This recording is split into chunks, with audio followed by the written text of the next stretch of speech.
Hello everyone, कैसे हैं आप सब। उम्मीद करता हूँ आप सभी बहुत अच्छे होंगे। आज हम पढ़ेंगे प्रोवर्ब्स यानी कहावतें और लोकोक्तियाँ। ठीक है, आपने सुना ही होगा, एक पंथ दो काज, अंत भला सो शुभ भला। इस तरीके से चले। पहला है एक पंथ दो काज। हिंदी में ये एक कहावत है, एक पंथ पंथ दो काज, यानी कि आप शाम को सब्जी लेने गए और साथ में अपनी किताबें भी ले आए, क्योंकि आपको सब्जी की तो ज़रूरत थी लेकिन आपकी किताब भी नहीं थी आपके पास, या कॉपी भर गई थी वो भी नहीं थी, तो आप वो भी मार्केट से ले आए। तो इसका इंग्लिश में जो होता है वो देख लीजिए, किल टू बर्ड्स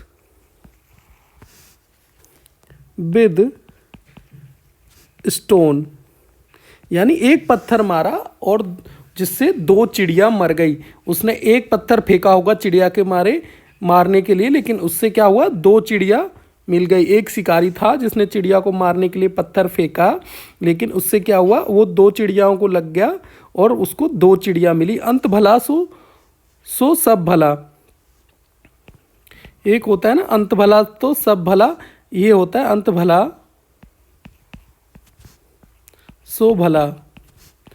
तो इसका इंग्लिश क्या होता है, all is well that ends well, यानी कि अंत भला सो भला। अगर आपका अंत भला होगा, आपकी लास्ट एग्ज़ाम अच्छी हो जाती हैं तो आप उससे पास हो जाओगे भाई। चलो, आपके को फर्स्ट डिवीज़न नंबर लाने हैं, लेकिन आपके पहले और दूसरे जो एग्ज़ाम हैं उनमें कम आए, लेकिन अंत में आपके जो एग्ज़ाम हुए आपने बहुत अच्छी मेहनत करी और उसमें आपके फर्स्ट डिवीज़न वाले नंबर आ गए। तो all is well that ends well, यानी सब भला हो जाता है अगर अंत भला हो तो। एकता में बल है। चलो, एकता में बल है। ठीक है, बल है। या एक इसको ऐसे भी कह सकते हैं, एक और एक 11, एक और एक 11, यानी संगठन में शक्ति है या एकता में बल है। तो इसको क्या कहते हैं भाई इंग्लिश में, यूनियन इज स्ट्रेंथ। स्ट्रेंथ मतलब होता है ताकत, और यूनियन मतलब संगठन। यानी एक, अगर कोई एक लकड़ी है तो आप उसे आसानी से तोड़ देंगे, यदि अनेक लकड़ी एक साथ दे दी जाए आपको तोड़ने को तो आप उसको तोड़ नहीं पाएंगे। तो भाई इसी को कहते हैं एकता में बल है, या एक और एक 11, या संगठन में शक्ति। चलिए आगे का देख लेते हैं। 9 नगद 13 उधार, ये चीज़ भी होती है ना। चलो, ये तो थोड़ा कठिन है और आपके लिए सिंपल सा देखता हूँ। अब पछताए क्या होत, जब चिड़िया चुग गई खेत। जब चिड़िया चुग गई खेत।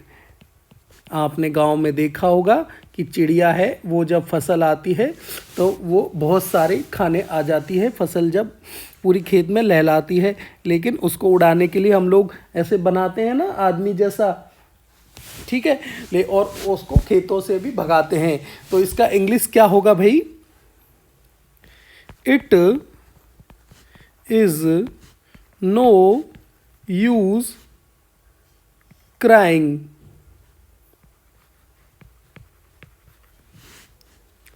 Over spilled milk. जब आपका दूध उफन जाए तो आपको रोने से कोई फ़ायदा नहीं भाई।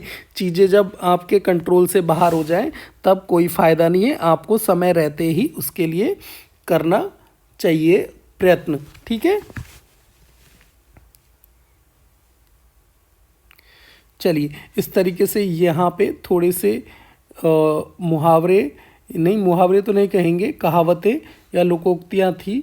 उम्मीद करता हूँ आप इनको अच्छे से समझ गए होंगे और इनको अपने कॉपी में लिख के याद करने का प्रयास करेंगे। सभी को अच्छे से आप पढ़ें और आपके एग्ज़ाम भी नज़दीक आने वाले हैं, तो आप अच्छे से पढ़ाई करते रहें। सबको good luck, bye bye. Video अच्छा लगा हो तो लाइक करना और चैनल पे नए हो तो सब्सक्राइब करना ना भूलें।